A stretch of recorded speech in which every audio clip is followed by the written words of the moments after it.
जय हिंद दोस्तों। तो आज अपने YouTube चैनल लुको स्टडी में आप सभी का स्वागत है। आज की इस वीडियो में हम लोग पार्ट 3 वीडियो देखने वाले हैं। देखिए ये जीके जीएस काफ़ी ज़्यादा इंपॉर्टेंट क्वेश्चन ये सब है जो कि आपका हर एक एग्जाम में पूछा जाता है। और ये सब जो प्रश्न है ये लूसेंट का क्वेश्चन है। ये लूसेंट का प्रश्न है जो कि आपका हर एक एग्जाम के लिए लूसेंट इंपॉर्टेंट होता है। तो लूसेंट का हम लोग सभी इंपॉर्टेंट ऑब्जेक्टिव क्वेश्चन देखेंगे। तो अगर आप लोग 1 से 2 तक वीडियो नहीं देखे हैं तो जाकर देख लीजिएगा, आपको प्ले लिस्ट में दे दिया गया है। देखिए हम लोग पिछले वीडियो में सिंधु घाटी सभ्यता पढ़े थे पूरा। अब इस वीडियो में हम लोग पढ़ेंगे वैदिक संस्कृति। वैदिक संस्कृति का आगमन कब हुआ। तो ये एग्जाम की दृष्टि से काफ़ी ज़्यादा इंपॉर्टेंट है। आप कोई भी एग्जाम का तैयारी करते हैं जिसमें आपका जीके जीएस पूछा जाता है तो आप इस वीडियो को देख सकते हैं, क्योंकि जीके जो प्रश्न हैं यहीं से पूछा जाता है। चलिए स्टार्ट करते हैं अपना सेशन आज का। देखिए अगर आप लोग चैनल पर नए हैं तो चैनल को सब्सक्राइब कर लीजिएगा, वीडियो को लाइक कर लीजिएगा। देखिए यह है वैदिक संस्कृति जिसका आगमन हुआ है 1500 ईसा पूर्व से लेकर 600 ईसा पूर्व तक ये चला है वैदिक संस्कृति। चलिए अब क्वेश्चन देखते हैं हम लोग। देखिए आपका पहला नंबर प्रश्न दिया है, पूर्व वैदिक या ऋग वैदिक संस्कृति का काल किसे माना गया जाता है। तो पूर्व वैदिक या ऋग वैदिक जो काल माना जाता है, यहाँ पर आपका हो जाएगा correct answer option number A हो जाएगा। 1500 ईसा पूर्व से 1000 ईसा पूर्व, ये पूर्व वैदिक या ऋग वैदिक संस्कृति का काल है 1500 ईसा पूर्व से 1000 ईसा पूर्व तक। चलिए नेक्स्ट क्वेश्चन देखते हैं। देखिए नेक्स्ट प्रश्न दिया है, कह रहा है यहाँ पर उत्तर वैदिक संस्कृति का काल किसे माना जाता है। तो उत्तर वैदिक संस्कृति का काल आपको माना जाता है यहाँ पर 1000 ईसा पूर्व से 600 ईसा पूर्व। 1000 ईसा पूर्व से 600 ईसा पूर्व तक ये उत्तर वैदिक काल है। राइट ऑप्शन नंबर यहाँ पर बी हो जाएगा। और पूर्व वैदिक काल हो जाएगा आपका या ऋग वैदिक काल 1500 से 1000 ईसा पूर्व तक। तो वो पीछे वाले क्वेश्चन में यही आंसर था, लेकिन इसमें ये ऑप्शन नंबर बी हो जाएगा। चलिए नेक्स्ट क्वेश्चन देखते हैं हम लोग। देखिए नेक्स्ट प्रश्न दिया यहाँ पर, कह रहा प्रश्न है आर्य शब्द का शाब्दिक अर्थ है। आर्य शब्द का शाब्दिक अर्थ क्या है। तो यहाँ पर हो जाएगा श्रेष्ठ या कुलीन। आर्य शब्द का शाब्दिक अर्थ श्रेष्ठ या कुलीन होता है। ऑप्शन नंबर यहाँ पर बी हो जाएगा। प्रारंभिक आर्यों के बारे में निम्न कथनों में से कौन सा सही नहीं है। तो प्रारंभिक आर्यों के बारे में निम्न कथनों में से कौन सा सही नहीं है। तो वे मुख्यतः नगरों में निवास करते थे, ये सही नहीं है। वे मुख्यतः नगरों में निवास करते थे, ये गलत है। तो राइट ऑप्शन नंबर यहाँ पर डी हो जाएगा। चलिए नेक्स्ट क्वेश्चन देखिए, कह रहे प्रश्न है इनमें से किस फसल का ज्ञान वैदिक काल के लोगों को नहीं था। इनमें से किस फसल का जो ज्ञान है वैदिक काल के लोगों को नहीं था। तो तंबाकू का। ऑप्शन नंबर यहाँ पर करेक्ट डी हो जाएगा। तंबाकू का ज्ञान वैदिक काल के लोगों को नहीं था। चलिए नेक्स्ट क्वेश्चन देखिए, उत्तर वैदिक काल के वेद विरोधी, उत्तर वैदिक काल के वेद विरोधी और ब्राह्मण विरोधी धार्मिक अध्यापकों को किस नाम से जाना जाता था। बताइए। तो यहाँ पर आपका राइट आंसर हो जाएगा श्रमण। श्रमण के नाम से जाना जाता था। उत्तर वैदिक काल के जो वेद विरोधी और जो ब्राह्मण विरोधी थे उनको श्रमण के नाम से जाना जाता था। राइट ऑप्शन नंबर बी हो जाएगा। वैदिक गणित का महत्वपूर्ण अंग है। तो वैदिक गणित का महत्वपूर्ण अंग कौन सा है। तो शुल्ब सूत्र जो है ये वैदिक गणित का महत्वपूर्ण अंग है। ऑप्शन नंबर यहाँ पर सी हो जाएगा। चलिए नेक्स्ट क्वेश्चन देखिए, कह रहे प्रश्न है किस वेद में प्राचीन वैदिक युग की संस्कृति के बारे में सूचना दी गई है। तो कौन सा वेद में प्राचीन वैदिक युग की संस्कृति के बारे में सूचना दी गई है। तो यहाँ पर राइट आंसर हो जाएगा आपका ऋग्वेद में। ऑप्शन नंबर यहाँ पर करेक्ट ए हो जाएगा। निम्नलिखित में से उत्तर वैदिक काल में लिखे गए ग्रंथों का सही क्रम कौन सा है। उत्तर वैदिक काल में कौन सा ग्रंथ लिखा गया है जिसका सही क्रम है। तो यहाँ पर आपका राइट आंसर हो जाएगा आपका ऑप्शन नंबर ए। पहले आया वेद, उसके बाद ब्राह्मण, आरण्यक और उसके बाद आया है उपनिषद। तो ऑप्शन नंबर यहाँ पर ए हो जाएगा आपका ए हो जाएगा करेक्ट। चलिए नेक्स्ट क्वेश्चन देखिए, प्रश्न कह रहा है अभी तक आप लोग वीडियो को लाइक नहीं किए हैं तो वीडियो को लाइक कर दीजिएगा, क्योंकि आपके लिए हम इतना मेहनत कर रहे हैं। देखिए क्वेश्चन दिया है वेदों की संख्या कितनी है। तो वेदों की संख्या आपका कितनी है। तो 4। ऑप्शन नंबर यहाँ पर करेक्ट हो जाएगा सी। वेदों की संख्या 4 है। और कौन कौन सी है ये आप लोग कमेंट करके जरूर बताइएगा। देखिए चलिए नेक्स्ट क्वेश्चन देखिए, कौन से 3 वेद हैं वेद संयुक्त रूप से त्रयी या वेद त्रयी कहलाते हैं। बताइए कौन से 3 वेद हैं जो त्रयी या वेद त्रयी कहलाते हैं। तो ऋग्वेद, यजुर्वेद और सामवेद। ऋग्वेद, यजुर्वेद और सामवेद को हम लोग त्रयी या वेद त्रयी कहा जाता है। तो ऑप्शन नंबर यहाँ पर करेक्ट ए हो जाएगा। भारत के राज्य चिन्ह में प्रयुक्त होने वाले शब्द सत्यमेव जयते किस उपनिषद से लिए गए हैं। तो जो सत्यमेव जयते हैं ये कौन सा उपनिषद से लिए गए हैं। तो मुंडको उपनिषद से। ऑप्शन नंबर यहाँ पर करेक्ट हो जाएगा ए, मुंडको उपनिषद से लिए गए हैं सत्यमेव जयते। चलिए नेक्स्ट क्वेश्चन देखते हैं। देखिए प्रश्न दिया है यहाँ पर, ऋग्वैदिक आर्यों का मुख्य व्यवसाय क्या था? ऋग्वैदिक आर्यों का मुख्य व्यवसाय क्या था? तो पशुपालन। ऑप्शन नंबर यहाँ पर करेक्ट बी हो जाएगा, ऋग्वैदिक आर्यों का मुख्य व्यवसाय पशुपालन था। भारतीय संगीत का आदि ग्रंथ कहा जाता है? भारतीय जो संगीत का जो आदि ग्रंथ है उनको किनको कहा जाता है? तो राइट आंसर हो जाएगा आपके यहाँ पर सामवेद को। भारतीय संगीत का आदि ग्रंथ सामवेद को कहा जाता है। देखिए ये सब जो क्वेश्चन, ये सब क्वेश्चन पूछा हुआ है आरआरबी मुंबई और आरआरबी ये है मुंबई, तो ये सब क्वेश्चन एकदम इंपॉर्टेंट क्वेश्चन है जो कि आपको हर एक एग्जाम में पूछा जाता है, यही सब प्रश्न है। तो आपको कोई भी एग्जाम हो इस वीडियो को आप लोग जरूर देखिएगा। प्रथम विधि निर्माता कौन है? प्रथम विधि निर्माता कौन है? यहाँ पर आपका राइट आंसर हो जाएगा मनु।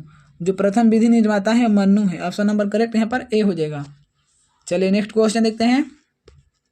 देखिए प्रश्न दिया है, कृष्ण भक्ति का प्रथम और प्रधान ग्रंथ है। जो कृष्ण भक्ति का प्रथम और प्रधान ग्रंथ कौन सा है? तो श्रीमद् भागवत गीता है। ऑप्शन नंबर यहाँ पर ए बी हो जाए करेक्ट। श्रीमद् भागवत गीता जो है ये कृष्ण भक्ति का प्रथम और प्रधान ग्रंथ है, श्रीमद् भागवत गीता। ऑप्शन नंबर यहाँ पर बी हो जाएगा। ऋग्वेद में संपत्ति का प्रमुख रूप क्या है? ऋग्वेद में संपत्ति का जो प्रमुख रूप है क्या है? तो गोधन है। ऑप्शन नंबर यहाँ पर करेक्ट ए हो जाएगा। ऋग्वेद में संपत्ति का प्रमुख रूप जो है वो गोधन है। चलिए नेक्स्ट क्वेश्चन देखिए। प्रश्न कह रहे हैं यहाँ पर, ऋग्वेद के किस मंडल में शूद्र का उल्लेख पहली बार मिलता है? किस मंडल में शूद्र का उल्लेख पहली बार मिलता है ऋग्वेद के किस मंडल में, बताइए। तो यहाँ पर आपका राइट आंसर हो जाएगा आपका ऑप्शन नंबर डी, 10वें मंडल में। ऋग्वेद के 10वें मंडल में शूद्र का उल्लेख सबसे पहली बार मिलता है, तो ऑप्शन नंबर यहाँ पर करेक्ट डी हो जाएगा। चलिए नेक्स्ट क्वेश्चन देखते हैं। तो अभी तक आप लोग वीडियो को लाइक नहीं किए हैं तो वीडियो को लाइक जरूर कर दीजिएगा, क्योंकि आपको लिए हम लोग इतना मेहनत करते हैं तो आपका लाइक तो बनता ही है। आप लोग लाइक कर दीजिएगा। देखिए पुराणों की संख्या कितनी है? तो पुराणों की संख्या आपका कितनी है बताइए। तो यहाँ पर आपका राइट आंसर हो जाएगा 18। पुराणों की संख्या 18 है। ऑप्शन नंबर यहाँ पर ए हो जाएगा। वैदिक धर्म का मुख्य लक्षण इनमें से किसकी उपासना था? वैदिक धर्म का मुख्य लक्षण इनमें से किसकी उपासना था? तो यहाँ पर आपका राइट आंसर हो जाएगा प्रकृति का। वैदिक धर्म का जो मुख्य लक्षण है वो उपासना था प्रकृति का। ऑप्शन नंबर यहाँ पर ए हो जाएगा। चलिए नेक्स्ट क्वेश्चन देखते हैं। देखिए प्रश्न दिया है यहाँ पर, किस देवता के लिए ऋग्वेद में पुरंदर शब्द का प्रयोग हुआ है? किस देवता के लिए ऋग्वेद में पुरंदर शब्द का प्रयोग हुआ है? तो इंद्र के लिए। ऑप्शन नंबर यहाँ पर ए हो जाएगा। इंद्र के लिए पुरंदर शब्द का प्रयोग हुआ है ऋग्वेद में। चलिए नेक्स्ट क्वेश्चन देखते हैं हम लोग। शूल्व सूत्र किस विषय से संबंधित पुस्तक है?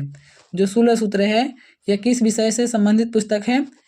तो राइट आंसर हो जाएगा ऑप्शन नंबर यहाँ पर ए हो जाएगा जयमिति से। जयमिति से जो है शूल्व सूत्र संबंधित पुस्तक है। असतो माँ सद्गमय, तमसो माँ ज्योतिर्मय और मृत्यो मार्मा अमृतम गमम कहाँ से लिया गया है? इन सभी वर्ड को, इन सभी शब्द को कहाँ से लिया गया है? तो इनको लिया गया है उपनिषद से। ऑप्शन नंबर यहाँ पर करेक्ट ए हो जाएगा, उपनिषद से लिया गया है। चलिए नेक्स्ट क्वेश्चन देखते हैं। आर्य भारत में बाहर से आए और सर्वप्रथम बसे थे। कहाँ बसे थे? आर्य जो आए थे भारत में बाहर से आए थे और सबसे पहले कहाँ बसे थे? तो पंजाब में। ऑप्शन नंबर यहाँ पर करेक्ट सी हो जाएगा, पंजाब में बसे थे। चलिए नेक्स्ट क्वेश्चन देखिए। यहाँ पर सूची 1 से सूची 2 को मिलान करना है, तो यहाँ पर आपका राइट आंसर हो जाएगा ऑप्शन नंबर यहाँ पर ये हो जाएगा। यानी कि ऋग्वेद जो है, ऋग्वेद को होता या होत्री भी कहा जाता है। यजुर्वेद को अधवर्यु कहा जाता है, अधवर्यु। सामवेद को उद्गाता या उद्गात्री कहा जाता है और अथर्ववेद को ब्राह्मण कहा जाता है। तो ये ऑप्शन नंबर यहाँ पर करेक्ट ए हो जाएगा। चलिए नेक्स्ट क्वेश्चन देखते हैं। देखिए प्रश्न दिया है, वेदों को अपरु से क्यों कहा गया है? वेदों को अपरु से क्यों कहा गया है? क्योंकि वेदों की रचना देवताओं द्वारा की गई है। राइट ऑप्शन नंबर यहाँ पर हो जाएगा। वेदों को अपरु क्यों कहा गया है? क्योंकि वेदों की रचना जो हुई है देवताओं के द्वारा की गई है। वैशेषिक दर्शन के प्रतिपादक हैं। वैशेषिक दर्शन के प्रतिपादक हैं तो कौन है? तो राइट आंसर हो जाएगा यहाँ पर उलूक कणक। उलूक कणक जो है वैशेषिक दर्शन के प्रतिपादक हैं। राइट ऑप्शन नंबर सी हो जाएगा। चलिए नेक्स्ट क्वेश्चन देखते हैं। देखिए दिया है प्रश्न, मीमांसा या पूर्व मीमांसा दर्शक के प्रतिपादक कौन है? मीमांसा या पूर्व मीमांसा दर्शन के प्रतिपादक कौन है? तो यहाँ पर राइट आंसर हो जाएगा जैमिनी। ऑप्शन नंबर यहाँ पर ए हो जाएगा जैमिनी है। वेदांत या उत्तर मीमांसा दर्शन के प्रतिपादक है। जो वेदांत या उत्तर मीमांसा दर्शन के प्रतिपादक कौन है? तो राइट आंसर हो जाएगा आपका बादरायण है। बादरायण जो है उत्तर मीमांसा या दर्शन के प्रतिपादक हैं। ऋग्वेद का कौन सा मंडल पूर्णतः सोम को समर्पित है? ऋग्वेद का कौन सा मंडल जो है मतलब पूरा सोम को समर्पित है? तो यहाँ पर आपका राइट आंसर हो जाएगा ऑप्शन नंबर सी हो जाएगा 9वां मंडल। ऋग्वेद का 9वां मंडल जो है उसमें सोम का उल्लेख है। राइट ऑप्शन नंबर यहाँ पर सी हो जाएगा। चलिए नेक्स्ट क्वेश्चन देखते हैं। देखिए प्रश्न दिया है, प्रसिद्ध 10 राजाओं का युद्ध यानी कि 10 राज युद्ध किस नदी के तट पर लड़ा गया? जो प्रसिद्ध 10 राजाओं का जो युद्ध है 10 राज युद्ध किस नदी के तट पर लड़ा गया है? तो राइट आंसर हो जाएगा यहाँ पर आपका ऑप्शन नंबर डी हो जाएगा परुष्णी नदी के तट पर लड़ा गया है। ये जो 10 राजाओं का युद्ध है यानी कि जिसको बोला जाता है युद्ध या 10 राज युद्ध, तो परुष्णी नदी के तट पर लड़ा गया है। धर्मशास्त्रों में भू राजस्व की दर क्या है? धर्मशास्त्रों में भू राजस्व की दर क्या है? तो राइट आंसर हो जाएगा आपका ऑप्शन नंबर सी 1/6 है। 1/6 ऑप्शन नंबर सी हो जाएगा। चलिए नेक्स्ट क्वेश्चन देखिए, 800 ईसा पूर्व से 600 ईसा पूर्व तक का काल किस युग से जुड़ा है? 800 ईसा पूर्व से 600 ईसा पूर्व का काल कौन सा युग से जुड़ा है? तो राइट आंसर हो जाएगा यहाँ पर ब्राह्मण युग से जुड़ा है। ऑप्शन नंबर यहाँ पर ये हो जाएगा ब्राह्मण युग। चलिए नेक्स्ट क्वेश्चन देखते हैं। देखिए प्रश्न यहाँ पर दिया है, किस काल में अछूत की अवधारणा स्पष्ट रूप से उदित हुई है? किस काल में हुई है अछूत की अवधारणा स्पष्ट रूप से उदित है? तो यहाँ पर राइट आंसर हो जाएगा धर्मशास्त्र के काल में। ऑप्शन नंबर यहाँ पर डी हो जाएगा, धर्मशास्त्र के काल में हुई है। चलिए नेक्स्ट क्वेश्चन देखिए, एशिया माइनर स्थित बोगाज कोई का महत्व इसलिए है कि वहाँ जो अभिलेख प्राप्त हुए हैं उनमें 4 वैदिक देवताओं इंद्र, वरुण, मित्र और न सत्य का उल्लेख मिलता है, इसीलिए ऑप्शन नंबर यहाँ पर करेक्ट ए हो जाएगा। चलिए नेक्स्ट क्वेश्चन देखिए, गायत्री मंत्र देवी सवित्री को संबोधित किस पुस्तक में मिलता है? गायत्री मंत्र जो है देवी सवित्री से संबोधित है और यह कौन सा पुस्तक में मिलता है? तो राइट आंसर हो जाएगा ऋग्वेद में मिलता है। ऑप्शन नंबर यहाँ पर ए हो जाएगा। न्याय दर्शन को प्रचारित किया गया था तो गौतम ने। ऑप्शन नंबर यहाँ पर बी हो जाएगा। न्याय दर्शन को प्रचारित किया था तो गौतम ने किया था। ऑप्शन नंबर बी हो जाएगा करेक्ट। चलिए नेक्स्ट क्वेश्चन देखिए, प्राचीन भारत में निष्क से जाने जाते थे तो स्वर्ण आभूषण। ऑप्शन नंबर करेक्ट यहाँ पर ए हो जाएगा। स्वर्ण आभूषण को पहले निष्क कहा जाता था। योग दर्शन के प्रतिपादक कौन है? तो पतंजलि हैं। ऑप्शन नंबर करेक्ट यहाँ पर ये हो जाएगा, योग दर्शन के प्रतिपादक पतंजलि हैं। उपनिषद पुस्तकें हैं तो वो हैं दर्शन पर। ऑप्शन नंबर यहाँ पर डी हो जाएगा। जो उपनिषद पुस्तकें हैं वो है दर्शन पर है। राइट ऑप्शन नंबर डी हो जाएगा। चलिए नेक्स्ट क्वेश्चन देखिए, यहाँ पर सूची 1 से सूची 2 को आपका मिलान करना है। तो यहाँ पर आपका राइट आंसर हो जाएगा ऑप्शन नंबर ए हो जाएगा। यानी कि ऋग्वेद को स्रोत एवं प्रार्थनाएं कहा गया है।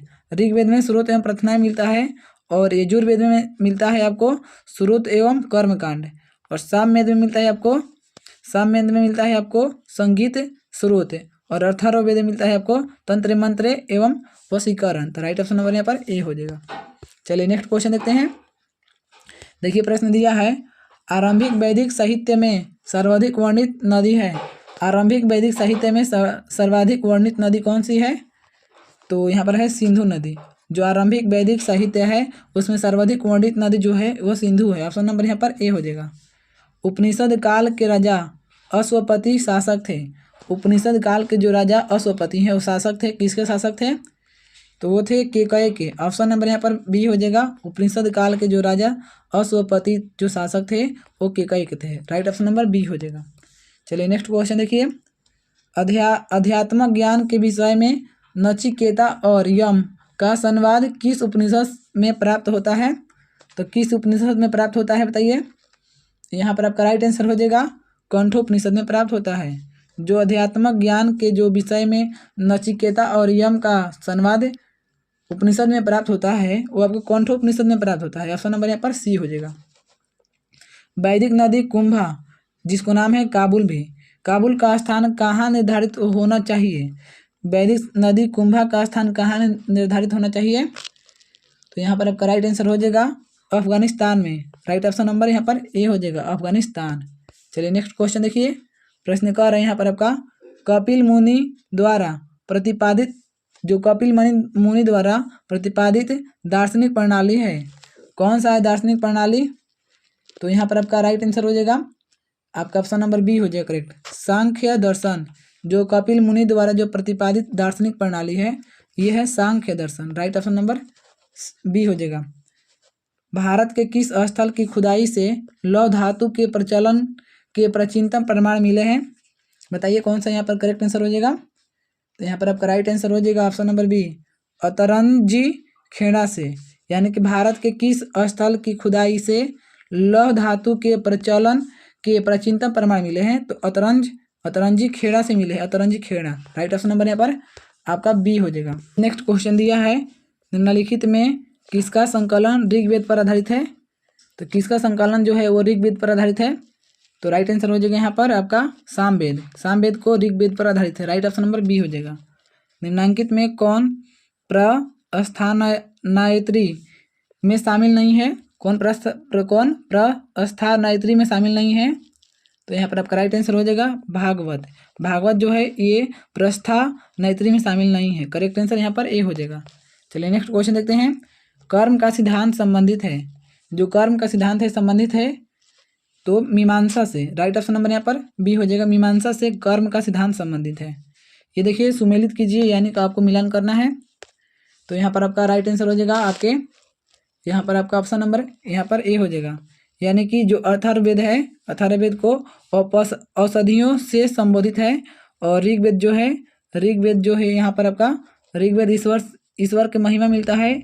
यजुर्वेद में मिलता है बलिदान विधि, और सामवेद में संगीत मिलता है। ऑप्शन नंबर यहाँ पर ए हो जाएगा। चलिए नेक्स्ट क्वेश्चन देखिए। चरक संहिता नामक पुस्तक किस विषय से संबंधित है? तो जो चरक संहिता नामक पुस्तक है ये आपका संबंधित है चिकित्सा से। राइट ऑप्शन नंबर यहाँ पर सी हो जाएगा। यज्ञ संबंधित विधि विधानों का पता चलता है, तो यज्ञ संबंधित विधि विधानों का पता किससे चलता है? तो यजुर्वेद से चलता है। राइट ऑप्शन नंबर यहाँ पर डी हो जाएगा। यज्ञ संबंधित विधि विधान यजुर्वेद से पता चलता है। चलिए नेक्स्ट क्वेश्चन देखिए। प्रश्न कह रहा है वैदिक युगीन सभा है, जो वैदिक युगीन सभा है क्या है? तो वो है आपका मंत्री परिषद थी। जो वैदिक युगीन जो सभा थी वो मंत्री परिषद थी। तो राइट ऑप्शन नंबर यहाँ पर सी हो जाएगा। चलिए नेक्स्ट क्वेश्चन देखिए। वैदिक युग में प्रचलित लोकप्रिय शासन प्रणाली थी। वैदिक युग में जो प्रचलित लोकप्रिय शासन प्रणाली कौन थी? यहाँ पर आपका राइट आंसर हो जाएगा आपके ऑप्शन नंबर सी हो जाएगा, गणतंत्र। राइट ऑप्शन नंबर यहाँ पर सी हो जाएगा। वैदिक युग में प्रचलित लोकप्रिय शासन प्रणाली गणतंत्र थी। सबसे प्राचीन वेद कौन सा है? सबसे प्राचीन वेद आपका हो जाएगा ऋग्वेद। ऑप्शन नंबर यहाँ पर करेक्ट ए हो जाएगा। निम्नलिखित में से कौन सा भारतीय दर्शन की आरंभिक विचारधारा है? कौन सा भारतीय दर्शन की आरंभिक विचारधारा है? यहाँ पर आपका राइट आंसर हो जाएगा सांख्य है। सांख्य ये भारतीय दर्शन की आरंभिक विचारधारा है, सांख्य। ऑप्शन नंबर यहाँ पर करेक्ट ए हो जाएगा। चलिए नेक्स्ट क्वेश्चन देखिए। कह रहे प्रश्न सांख्य, योग्य, न्याय, वैशेषिक, मीमांसा एवं वेदांत, इन 6 भिन्न भारतीय दर्शनों की स्पष्ट रूप से अभिव्यक्ति हुई है। अभिव्यक्ति कहाँ हुई है? तो यहाँ पर आपका राइट आंसर हो जाएगा वैदिक युग में हुई है। ऑप्शन नंबर करेक्ट यहाँ पर ए हो जाएगा। इन 6 भिन्न भारतीय दर्शनों की युक्ति स्पष्ट रूप से वैदिक युग में हुई है। निम्नलिखित में वह दस्तकारी कौन सी है जो आर्यों द्वारा व्यवहार में नहीं लाई गई थी? बताइए कौन सा दस्तकारी है जो आर्यों के द्वारा व्यवहार में नहीं लाई गई थी? तो है लुहार, यानी जिसको बोलते हैं लुहार या लुहार गिरी। राइट ऑप्शन नंबर यहाँ पर डी हो जाएगा। ये जो है ये आर्यों द्वारा नहीं लाई गई थी। ऑप्शन नंबर डी हो जाएगा करेक्ट। चलिए नेक्स्ट क्वेश्चन देखिए। यहाँ पर इसको सुमेलित करना है, यानी कि मिलान करना है इसको। तो यहाँ पर आपका राइट आंसर हो जाएगा आपका ऑप्शन नंबर यहाँ पर ये हो जाएगा। यानी कि जो आयुर्वेद है इसको ऋग्वेद से संबंधित है, और जो धनुर्वेद आपका संबंधित है यजुर्वेद से, और गंधर्वेद है जो गंधर्ववेद है ये सामवेद से है, और जो शिल्प वेद या अर्थशास्त्र जो है ये अथर्ववेद से संबंधित है। तो यहाँ पर ऋग्वेद के किन 6 मंडलों को वंश मंडल या गोत्र मंडल कहा जाता है? ऋग्वेद के किन 6 मंडलों को वंश मंडल या गोत्र मंडल कहा जाता है? तो यहाँ पर आपका राइट आंसर हो जाएगा आपका ऑप्शन नंबर ए, दूरे मंडल से 7वें मंडल तक। 2वें मंडल से 7वें मंडल तक के मंडल को हम लोग गोत्र मंडल या वंश मंडल कहा जाता है। ऑप्शन नंबर यहाँ पर ए हो जाएगा। किस वेद में जादुई माया और वशीकरण का वर्णन है? कौन सा वेद में जादुई माया और वशीकरण का वर्णन है? तो अथर्ववेद में। ऑप्शन नंबर यहाँ पर करेक्ट डी हो जाएगा। अथर्ववेद में जादुई माया और वशीकरण का वर्णन किया गया है। ऑप्शन नंबर यहाँ पर डी हो जाएगा। चलिए नेक्स्ट क्वेश्चन देखिए। कह रहे प्रश्न, आर्य शब्द इंगित करता है, आर्य शब्द इंगित करता है, तो आर्य शब्द आपका इंगित करता है यहाँ पर श्रेष्ठ वंश को। ऑप्शन नंबर यहाँ पर डी हो जाएगा करेक्ट। आर्य वंश इंगित करता है श्रेष्ठ वंश को। ऋग्वेद में कुल कितने मंडल हैं? ऋग्वेद में कुल कितने मंडल हैं? तो राइट आंसर हो जाएगा 10 मंडल। ऑप्शन नंबर यहाँ पर डी हो जाएगा करेक्ट। ऋग्वेद में कुल 10 मंडल हैं। आर्य भारत में संभवतः आए, आर्य भारत में संभवतः आए थे मतलब कहाँ से आए थे? तो यहाँ पर राइट आंसर हो जाएगा आपका ऑप्शन नंबर बी, मध्य एशिया से। जो आर्य भारत में आए थे वो मध्य एशिया से आए थे। ऑप्शन नंबर यहाँ पर करेक्ट बी हो जाएगा। चलिए नेक्स्ट क्वेश्चन देखते हैं। देखिए प्रश्न दिया है आपका, कौन सा वेद अंशतः गद्य रूप में भी रचित है? कौन सा वेद अंशतः गद्य रूप में भी रचित है? तो गद्य रूप में आपका रचित है, यहाँ पर राइट आंसर हो जाएगा आपका ऑप्शन नंबर बी हो जाएगा यजुर्वेद। यजुर्वेद जो है ये गद्य रूप में रचा गया है, तो करेक्ट आंसर ऑप्शन नंबर यहाँ पर बी हो जाएगा। देखिए ये सब जो है एग्जाम की दृष्टि से काफ़ी ज़्यादा इंपॉर्टेंट क्वेश्चन है। अगर आप लोग इस क्वेश्चन को कर लेते हैं तो आपको जीके जीएस में एक भी प्रश्न नहीं छूटने वाला है। देखिए यहाँ पर अगला प्रश्न दिया है, साभा और समिति प्रजापति की 2 पुत्रियाँ थी का उल्लेख किस वेद में मिलता है? जो साभा और समिति थी प्रजापति की 2 पुत्रियाँ थी का इसका उल्लेख किस वेद में मिलता है? राइट आंसर हो जाएगा अथर्ववेद में। ऑप्शन नंबर यहाँ पर डी हो जाएगा। इसका उल्लेख मिलता है आपका अथर्ववेद में मिलता है, तो करेक्ट आंसर यहाँ पर आपका डी हो जाएगा। ऋग्वैदिक युग की प्राचीनतम संस्था कौन थी? ऋग्वैदिक युग की प्राचीनतम संस्था कौन थी? तो प्राचीनतम संस्था थी विदत, विदत थी। राइट ऑप्शन नंबर यहाँ पर डी सी हो जाएगा। विदत जो थी ये ऋग युग की प्राचीनतम संस्था थी। ब्राह्मण ग्रंथों में सर्वाधिक प्राचीन कौन है? ब्राह्मण ग्रंथों में सर्वाधिक प्राचीन कौन है? तो शतपथ ब्रह्मांड है। ऑप्शन नंबर यहाँ पर करेक्ट बी हो जाएगा शतपथ ब्रह्मांड। चलिए नेक्स्ट क्वेश्चन देखिए। प्रश्न कह रहे हैं यहाँ पर, गोत्र व्यवस्था प्रचलन में कब आई? जो गोत्र व्यवस्था है वो प्रचलन में कब आई? तो यहाँ पर आपका राइट आंसर हो जाएगा उत्तर वैदिक काल में। करेक्ट आंसर बी हो जाएगा। जो गोत्र व्यवस्था है वो प्रचलन में आपका आई थी उत्तर वैदिक काल में, तो ऑप्शन नंबर यहाँ पर बी हो जाएगा। अनुलोम विवाह का अर्थ है, अनुलोम विवाह का अर्थ क्या होता है?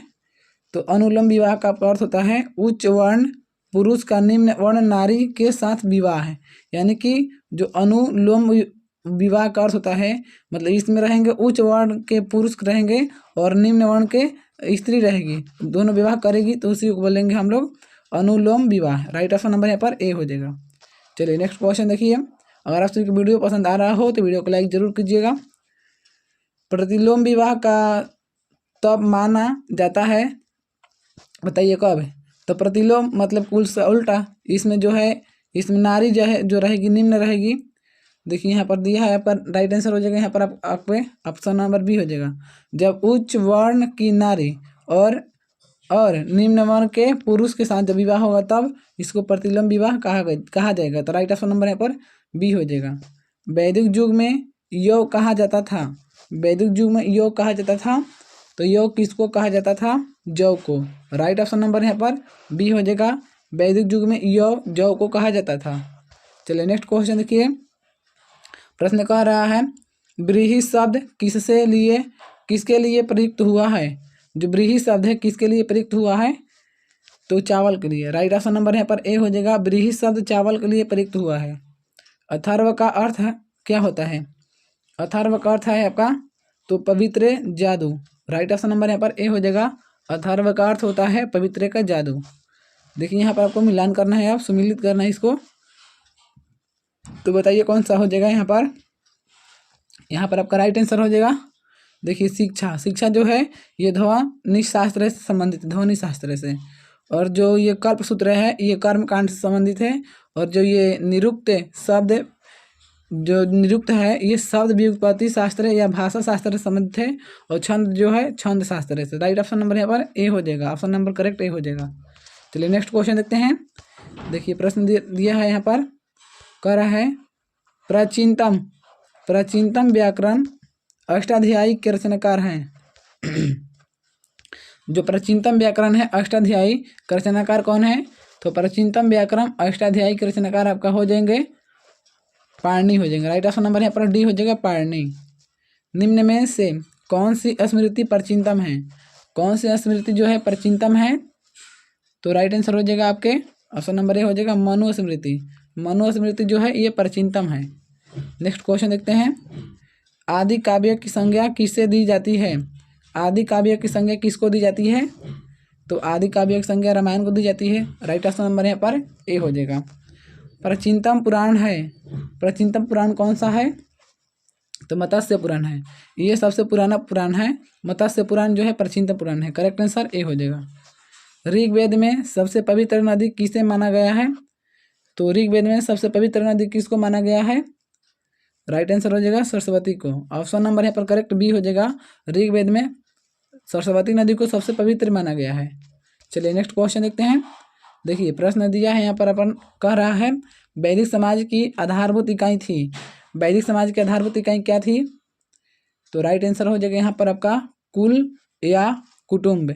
कुल या कुटुंब जो थी ये वैदिक समाज की आधारभूत इकाई थी। राइट ऑप्शन नंबर यहाँ पर ए हो जाएगा। ऋग्वैदिक काल के उस सबसे देवता की पहचान करें जिसकी स्तुति में 250 सूक्तों की रचना की गई थी। बताइए ऋग्वेद के काल में उस देवताओं का चर्चा करना है जिसमें 250 सूक्तों की रचना की गई थी। तो यहाँ पर आपका राइट आंसर हो जाएगा इंद्र को। ऑप्शन नंबर करेक्ट यहाँ पर ए हो जाएगा। इंद्र के लिए किया गया था 250 सूक्त के लिए चर्चा। चलिए नेक्स्ट क्वेश्चन देखते हैं। देखिए प्रश्न दिया है यहाँ पर, किस वेद में सभा को नरिष्ट अर्थात सामूहिक वाद विवाद का अनुल्लंघनीय कहा गया है? बताइए किस सभा को कहा गया है? तो राइट आंसर हो जाएगा यहाँ पर आपका अथर्ववेद को कहा गया है। Correct answer option number D हो जाएगा। किस रचना में नारी को सूरा और पांसा के साथ 3 प्रमुख बुराइयों में शामिल किया गया है? बताइए किस रचना में यह सब किया गया है? नारी को सूरा और पांसा के साथ 3 प्रमुख बुराइयों में शामिल किया गया है। तो राइट आंसर हो जाएगा यहाँ पर आपका ऑप्शन नंबर ए हो जाएगा। मैत्रायणी संहिता में किया गया है, मैत्रायणी संहिता। चलिए नेक्स्ट क्वेश्चन देखते हैं। देखिए प्रश्न दिया है, उत्तर वैदिक काल में किस देवता को सर्वोच्च स्थान प्राप्त था? उत्तर वैदिक काल में किस देवता को सर्वोच्च स्थान प्राप्त था? तो प्रजापति को। राइट ऑप्शन नंबर यहाँ पर ए हो जाएगा, प्रजापति को सबसे ऊंचा स्थान प्राप्त था। चलिए नेक्स्ट क्वेश्चन देखते हैं। देखिए यहाँ पर आपका सम्मिलित करना है, यानी कि यहाँ पर आपका मिलान करना है। देखिए जो राज सूर्य यज्ञ है ये समर्पित है राजा के सिंहासनारोपण से संबंधित है ये। और अश्व जो ये है, देखिए यहाँ पर correct answer option number A यहाँ पर ए हो जाएगा। मिलान कर लीजिएगा। देखिए यहाँ पर अश्वमेध जो है यज्ञ ये राजनीतिक शक्ति बढ़ाने हेतु किया जाने वाला यज्ञ से संबंधित है। और जो वाजपेयी यज्ञ है, वाजपेयी यज्ञ ये शौर्य प्रदर्शन और प्रजा के मनोरंजनार्थ किया जाने वाला यज्ञ है। और जो अनिष्ठोम यज्ञ है ये देवताओं को प्रसन्न करने हेतु अग्नि को पशु बलि दिया जाने वाला एवं सोमरस का पान किया जाने वाला यज्ञ है। तो राइट ऑप्शन नंबर यहाँ पर ए हो जाएगा। चलिए नेक्स्ट क्वेश्चन देखते हैं। देखिए यहाँ पर आपको मिलान करना है, सम्मिलित कीजिए यहाँ पर भी। तो यहाँ पर राइट आंसर हो जाएगा आपका ऑप्शन नंबर यहाँ पर ए हो जाएगा करेक्ट। देखिए दी है परुषणी जो है रावी नदी से संबंधित है। और सतुद्री है जो ये सतलज नदी से है। अस्किनी जो है ये चिनाब नदी से है, अस्किनी। और बिपाशा जो है ये ब्यास नदी से है, बिपाशा ब्यास नदी। और अस्किनी जो है चिनाब नदी, सतुद्री जो है सतलज नदी और परुषणी जो है रावी नदी से संबंधित है। राइट ऑप्शन नंबर यहाँ पर ए हो जाएगा। चलिए नेक्स्ट क्वेश्चन देखते हैं। देखिए प्रश्न दिया है, संस्कारों की कुल संख्या कितनी है? संस्कारों की कुल संख्या कितनी है? तो यहाँ पर आपका राइट आंसर हो जाएगा संस्कारों की कुल संख्या आपका है, बताइए कितना है? 16 है। ऑप्शन नंबर करेक्ट यहाँ पर सी हो जाएगा 16। चलिए नेक्स्ट क्वेश्चन देखते हैं। देखिए प्रश्न कह रहा है यहाँ पर आपका सुमेलित कीजिए। यहाँ पर भी आपको मिलान करना है, यहाँ पर मिलान करना है इसको, बताइए कौन सा आंसर हो जाएगा यहाँ पर? तो यहाँ पर हो जाएगा आपका ब्राह्मण विवाह को समान वर्ण या जाति का विवाह कहा जाता है और दैव विवाह को पुरोहित या पारिश्रमिक में मिले कन्या के साथ विवाह किया जाता है। अर्थ विवाह में कन्या मूल के रूप में एक जोड़ी गाय और बैल चुरा कर किया गया विवाह को हम लोग आश्रय विवाह कहते हैं। प्रजापत्य विवाह को बिना दहेज का विवाह कहा जाता है। तो राइट ऑप्शन नंबर यहाँ पर ए हो जाएगा। चलिए नेक्स्ट क्वेश्चन देखते हैं। देखिए प्रश्न दिया है यहाँ पर सुमेलित करें, यहाँ पर भी मिलाने करने हैं आपको, यहाँ पर भी आपको मिलाने करना है। तो यहाँ पर राइट आंसर हो जाएगा यहाँ पर ऑप्शन नंबर ए हो जाएगा। देखिए गंधर्व विवाह प्रेम विवाह को कहा जाता है। आसुर विवाह कन्या को खरीद कर किया गया विवाह को आसुर विवाह कहते हैं। राक्षस विवाह प्रजापति राजा की कन्या या अपहरण की गई कन्या के साथ विवाह करेंगे तो राक्षस विवाह कहेंगे। और पैशाच विवाह कहेंगे किसको? तो सोई हुई अवस्था में कन्या को गुमराह कर या मानसिक रूप से अवस्था कन्या को गुमराह कर उसके साथ किया गया विवाह को पैशाच विवाह कहा जाता है। राइट ऑप्शन नंबर यहाँ पर ए हो जाएगा करेक्ट। चलिए नेक्स्ट क्वेश्चन देखते हैं। तीन ऋण में शामिल नहीं है, तीन ऋण में शामिल नहीं है तो मातृ ऋण। राइट ऑप्शन नंबर यहाँ पर डी हो जाएगा। तीन ऋण में शामिल नहीं है मातृ ऋण। ऋग वैदिक काल से संबंधित मृद भांड संस्कृति है। ऋग वैदिक काल से संबंधित मृद भांड जो संस्कृति है क्या है? तो यहाँ पर राइट आंसर हो जाएगा गेरुवाणी मृद भांड संस्कृति है। राइट ऑप्शन नंबर यहाँ पर ए हो जाएगा गेरुवाणी मृद भांड संस्कृति। चलिए नेक्स्ट क्वेश्चन देखिए। उत्तर वैदिक काल से संबंधित मृद भांड संस्कृति है। उत्तर वैदिक काल से संबंधित मृद भांड संस्कृति कौन सी है? तो है चित्रित धूसर मृद भांड संस्कृति। चित्रित धूसर मृद भांड संस्कृति है। राइट ऑप्शन नंबर यहाँ पर बी हो जाएगा। चलिए नेक्स्ट क्वेश्चन देखिए। हरियाणा प्रांत में चित्रित धूसर मृद भांड स्थल किस स्थान पर हाल के लिए कई उत्खननों से प्रकाश में आया है? बताइए किसके लिए आया है? राइट आंसर हो जाएगा यहाँ पर आपका भगवानपुर के लिए। ऑप्शन नंबर यहाँ पर बी हो जाएगा करेक्ट, भगवानपुर के लिए आया है।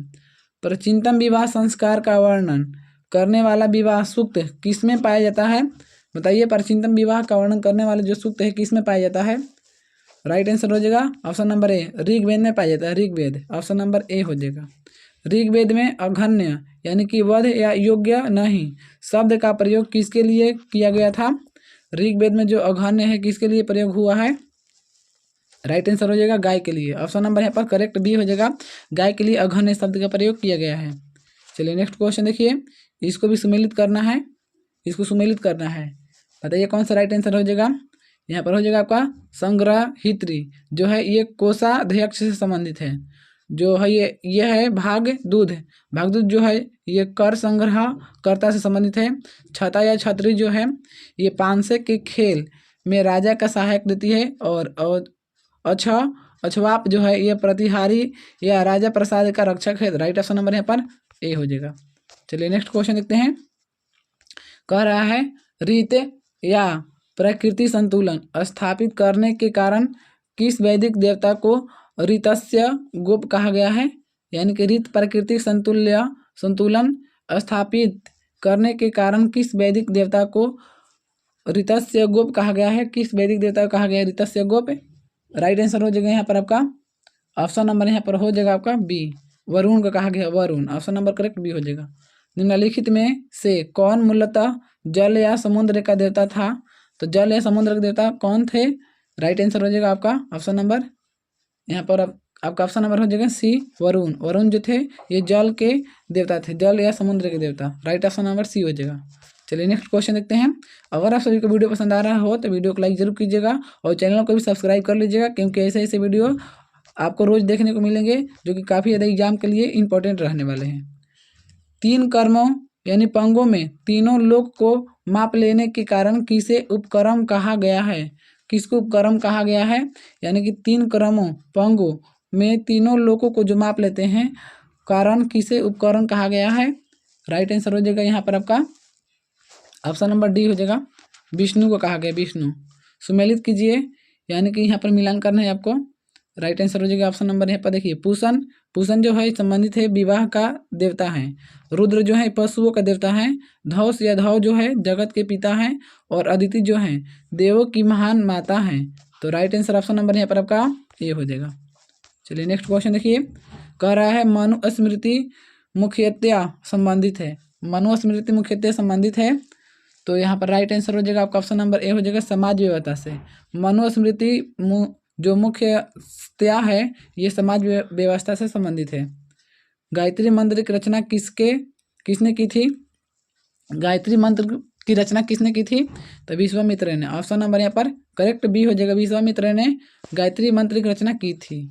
चलिए नेक्स्ट क्वेश्चन देखिए, कह रहे प्रश्न है अवेस्ता और ऋग्वेद में समानता है। अवेस्ता किस क्षेत्र से संबंधित है? अवेस्ता और ऋग्वेद में समानता है। जो अवेस्ता है ये किस क्षेत्र से संबंधित है? तो ईरान से संबंधित है, ईरान। ऑप्शन नंबर करेक्ट यहाँ पर बी हो जाएगा। निम्नलिखित में से कौन सी एक ऋग्वैदिक आर्यों की लाक्षणिक विशेषता नहीं है? ऋग्वैदिक आर्यों की एक लाक्षणिक विशेषता नहीं है, वो कौन सी है? राइट आंसर हो जाएगा ऑप्शन नंबर बी, वे लोहे के उपयोग से परिचित थे। ये जो है ये विशेषता नहीं है। तो राइट ऑप्शन नंबर यहाँ पर ऑप्शन नंबर बी हो जाएगा करेक्ट।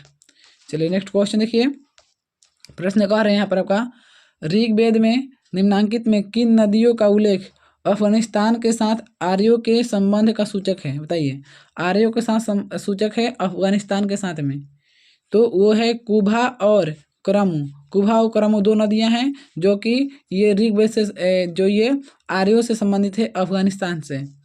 चलिए नेक्स्ट क्वेश्चन देखिए, प्रश्न कह रहा है धर्म तथा रीत भारत की प्राचीन वैदिक संस्कृति के एक केंद्रीय विचार को चित्रित करते हैं। इस संदर्भ में निम्नलिखित कथनों पर विचार कीजिए। आपको विचार करना है, तो यहाँ पर आपका राइट आंसर हो जाएगा, यानी कि एक और दो दोनों, यानी कि धर्म व्यक्ति के दायित्वों एवं स्वयं तथा दूसरों के प्रति व्यक्तिगत कर्तव्यों की संकल्पना था। और रीत मूलभूत नैतिक विधान था जो सृष्टि और उसमें अंतर्निहित सारे तत्वों के क्रियाकलापों को संचालित करता था। ऑप्शन नंबर यहाँ पर एक और दो दोनों सही है। चलिए नेक्स्ट क्वेश्चन देखिए, कह रहा है आर्यों के आर्कटिक होम सिद्धांत का पक्ष किसने लिया था? आर्यों के आर्कटिक होम सिद्धांत का पक्ष किसने लिया था? तो राइट आंसर हो जाएगा ऑप्शन नंबर सी, बीजी तिलक ने लिया था आर्यों के आर्कटिक होम सिद्धांत का पक्ष, बीजी तिलक। राइट ऑप्शन नंबर सी हो जाएगा। देखिए यहाँ पर आपको सुमेलित करना है, यहाँ पर भी जो कुंभा है, बताइए कुंभा का संबंध किससे है? तो राइट आंसर हो जाएगा कुंभा का जो संबंध है ये काबुल से है। ऑप्शन नंबर यहाँ पर 1-2 हो जाएगा। और परुशनिक जो संबंध है ये परुशनी का जो संबंध है हो जाएगा परुशनी का रावी नदी से। और सदानीरा का संबंध जो है सदानीरा का हो जाएगा गंडक से। और सदुद्री के जो है सतलज से। तो राइट ऑप्शन नंबर यहाँ पर ऑप्शन नंबर बी हो जाएगा। चलिए नेक्स्ट क्वेश्चन देखते हैं। देखिए नेक्स्ट प्रश्न दिया है यहाँ पर आपका, कह रहा है क्वेश्चन ऋग्वेद में सूक्त हैं। ऋग्वेद में सूक्त हैं, बताइए कितने हैं? ऋग्वेद में सूक्त हैं, बताइए कितनी संख्या है ऋग्वेद में सूक्तों की? तो 1028 यानी कि 128 है, यानी कि 1028 है ऋग्वेद में सूक्तों की संख्या। करेक्ट आंसर सी हो जाएगा। पूर्व वैदिक आर्यों का धर्म प्रमुखता था। पूर्व वैदिक आर्यों का धर्म जो प्रमुखता था क्या था? प्राकृतिक पूजा और यज्ञ था। राइट ऑप्शन नंबर यहाँ पर सी हो जाएगा, प्राकृतिक पूजा और यज्ञ था पूर्व वैदिक आर्यों का धर्म। नेक्स्ट क्वेश्चन देखिए, निम्नलिखित में से किसे भारतीय परमाणुवाद का जनक कहा जाता है? किसको भारतीय परमाणुवाद का जनक कहा जाता है? बताइए कौन सा आंसर हो जाएगा यहाँ पर आपका? तो यहाँ पर आपका राइट आंसर हो जाएगा महर्षि कर्णाद को। महर्षि कर्णाद को भारतीय परमाणुवाद का जनक कहा जाता है। ऑप्शन नंबर यहाँ पर सी हो जाएगा। चलिए नेक्स्ट क्वेश्चन देखिए, प्रश्न कह रहे हैं यहाँ पर शतपथ ब्रह्मांड से संबंधित राजा विदेह माधव से संबंधित ऋषि थे। बताइए जो ये शतपथ ब्रह्मांड से जो संबंधित माधव संबंधित राजा विधेय माधव से ये कौन सा ऋषि से संबंधित थे? राइट आंसर हो जाएगा यहाँ पर ऋषि गौतम रघुगढ़ से। ऑप्शन नंबर यहाँ पर करेक्ट डी हो जाएगा, ऋषि गौतम रघुगढ़ से संबंधित थे। ऋग्वेद के 10वें मंडल में निम्नलिखित में से कौन सा श्रुत विवाह समारोह पर प्रकाश डालता है? बताइए, ऋग्वेद के 10वें मंडल में निम्नलिखित में से कौन सा श्रुत विवाह समारोह पर प्रकाश डालता है? राइट आंसर हो जाएगा सूर्य सूक्त पर। ऑप्शन नंबर यहाँ पर करेक्ट ए हो जाएगा, सूर्य सूक्त पर प्रकाश डालता है। चलिए नेक्स्ट क्वेश्चन देखिए, प्रश्न कह रहा है निम्नलिखित में से किस ग्रंथ को सतसहस्त्री संहिता के नाम से भी जाना जाता है? बताइए, सतसहस्त्री संहिता के नाम से कौन सा ग्रंथ को जाना जाता है? तो महाभारत को। ऑप्शन नंबर यहाँ पर करेक्ट बी हो जाएगा, महाभारत को जाना जाता है। तो अगर आप सभी को वीडियो पसंद आया हो तो चैनल को सब्सक्राइब करके वीडियो को लाइक कर दीजिएगा। और चाहते हैं कि इल्यूशन का सभी चैप्टर और सभी सब्जेक्ट का ऑब्जेक्टिव क्वेश्चन चाहिए तो हमारे चैनल से जुड़ जाइए, चैनल को सब्सक्राइब कर लीजिएगा, वीडियो को लाइक कर लीजिएगा, क्योंकि इस चैनल पर आपको बहुत ज़्यादा इंपॉर्टेंट क्वेश्चन करवाया जाएगा जो कि सीधे आपके एग्जाम में पूछा जाएगा। तो अगर आप कोई भी सरकारी जॉब का तैयारी करते हैं और इसमें जीके जीएस अच्छा आता है तो आप इस चैनल से जरूर जुड़ जाइएगा, क्योंकि इस चैनल पर आपको काफ़ी ज़्यादा इंपॉर्टेंट क्वेश्चन देखने को मिलेगा। तो आप हमारे चैनल को सब्सक्राइब और वीडियो को लाइक कर दीजिएगा। और आपने एक प्यारा सा कमेंट करके जरूर बताइएगा कि हमारे चैनल के वीडियो आप सभी को कैसे लगते हैं। चलिए, हमारे वीडियो देखने के लिए आप सभी को धन्यवाद।